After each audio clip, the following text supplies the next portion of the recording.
அன்பு தகப்பனே துதிக்கிறோம். இந்த மதிய வேலைக்காக நன்றி செலுத்துகிறோம். எஸ் ராஜாவே, வேதம் சொல்லுகிறது, தேவனே என் கூப்பிடுதலை கேட்டு என் விண்ணப்பத்தை கவனியும். என் இருதயம் தொய்யும் போது பூமியின் கடையாந்தரத்தில் உம்மை நோக்கி கூப்பிடுவேன். எனக்கு எட்டாத உயரமான கண்மலையில் என்னை கொண்டு போய் விடுவீர்.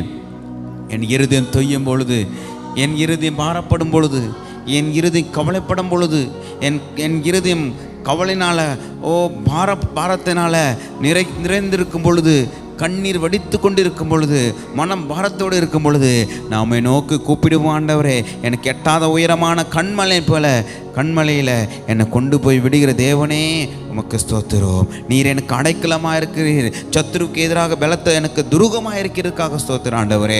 அதனாலே நான் உம்முடைய கூடாரத்தில் சதா காலம் தங்குவேன், உமது சட்டைகளின் மறைவிலே வந்து அடைவேன் என்று அப்பா சங்கீதக்காரன் சொல்லுது போல, உம்முடைய சட்டைகளுக்கு ஒவ்வொரு நாள் சதா காலம் வந்து அடைவேன் ஆண்டவரே.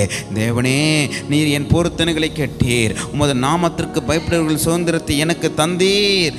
ராஜாவை நாட்களோடு நாட்களை கூட்டுவீர். அவர் வருஷங்களை தலைமுறையாக இருக்கும் என்று வேதம் சொல்கிறதே.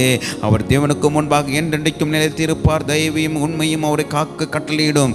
இப்படியே தினமும் என் பொருத்தனைகளை நான் செலுத்தும்படியாக உமது நாமத்தை என்றென்றைக்கும் நான் கீர்த்தனம் பண்ணுவேன் ஆண்டவரே.